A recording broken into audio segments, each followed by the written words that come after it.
লাম আলিফের হাকিকত কি? আলিফ লাম মিমের অর্থ ও ব্যাখ্যা, দ্বিতীয় খণ্ড। Welcome my channel quotes 93. Subscribe my channel. Thank you for watching. লাম আলিফের হাকিকত কি?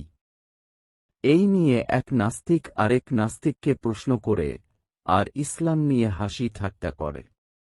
আরে যদি জানার ইচ্ছা থাকে তবে ভালো একজন কামেল জ্ঞানী লোকের কাছে যাও, আশা করি উত্তর দিতে পারবে।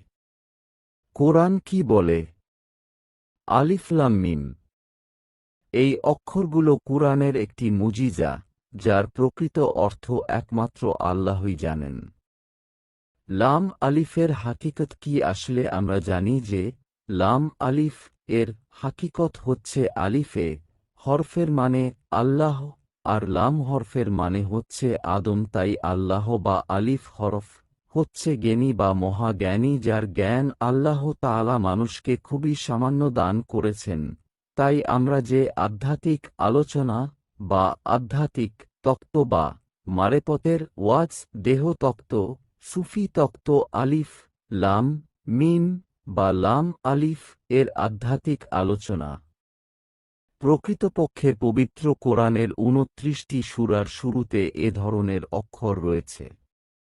কখনো দেখবেন সদ, কখনো হা মিম, কখনো ৪টা, কখনো ৫টা অক্ষর রয়েছে। আর এ অক্ষরগুলোর ব্যাখ্যা নিয়ে অনেক বই লেখা হয়েছে। কেউ বলেন এ অক্ষরগুলো আল্লাহ তাআলার সংক্ষিপ্ত রূপ।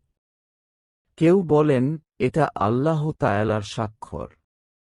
কেউ বলেন এটা আল্লাহর নাম। তবে সবচেয়ে খাঁটি ও বিশুদ্ধ ব্যাখ্যা হচ্ছে এগুলো দ্বারা মানুষকে চ্যালেঞ্জ করা হয়েছে।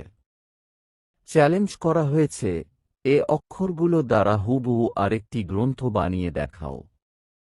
পবিত্র কোরআনের অনেক জায়গায় আল্লাহ তাআলা মানুষকে এ চ্যালেঞ্জ করেছেন। কোরআনে উল্লেখ রয়েছে মানুষ ও জিন একত্রে সমবেত হয়েও কোরআনের মতো আরেকটি বই রচনা করতে পারবে না। যেমন সূরা তুরের ৩৩ ও ৩৪ নম্বর আয়াতে বলা হয়েছে। না, তারা বলে এই কোরআনে সে নিজে রচনা করেছে, বরং তারা অবিশ্বাসী। যদি তারা সত্যবাদী হয়ে থাকে তবে এর অনুরূপ জ্ঞান রচনা উপস্থিত করুক। সূরা আত-তুর মূলত কোরআনের মতো আরেকটি গ্রন্থ রচনা করতে কেউই পারবে না। যেহেতু কোরআন নাজিল হয়েছে আরবি ভাষায় ও স্থানীয়দের ভাষাও ছিল আরবি, তাই সে অক্ষরগুলো আরবি ভাষায় বলা হয়েছে। আল্লাহ তাআলা পরোক্ষভাবে এ শব্দগুলো দ্বারা বলছেন, আরবি তো তোমাদেরই ভাষা, তোমরা তো আরবি অক্ষরগুলো নিয়ে খুবই গর্ব করো।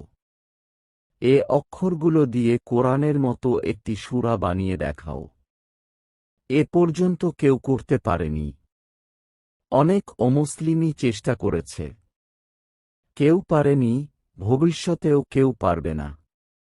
আলিফ লাম মিম এগুলোকে হুরুফে মুকাত্তাত, ছিন্ন অক্ষরমালা বা বিচ্ছিন্ন বর্ণমালা বলা হয়, অর্থাৎ একটি একটি করে পঠনীয় অক্ষর। এগুলোর অর্থের ব্যাপারে কোনো নির্ভরযোগ্য বর্ণনা নেই। আল্লাহই এর অর্থ সম্পর্কে সর্বাধিক জ্ঞাত। তবে নবী করিম সাল্লাল্লাহু আলাইহি ওয়াসাল্লাম এ কথা অবশ্যই বলেছেন যে, আমি এ কথা বলি না যে আলিফ লাম মিম একটি অক্ষর, বরং আলিফ একটি অক্ষর, লাম একটি অক্ষর এবং মিম একটি অক্ষর। প্রত্যেক অক্ষরে একটি করে নেকি হয়, আর একটি নেকির প্রতিদান 10টি করে পাওয়া যায়। সুনানে তিরমিজি পরিচ্ছেদ কোরআনের ফজিলত অধ্যায়ত যে কোরআনের একটি অক্ষর পড়ে সে 10টি নেকি পাবে। এগুলোর নির্দিষ্ট অর্থ রয়েছে, কারণ কুরআনের কোনো বিষয় বা কোনো আয়াত বা শব্দ অর্থহীনভাবে নাজিল করা হয়নি। কিন্তু এগুলোর অর্থ শুধুমাত্র আল্লাহ তাআলাই জানেন।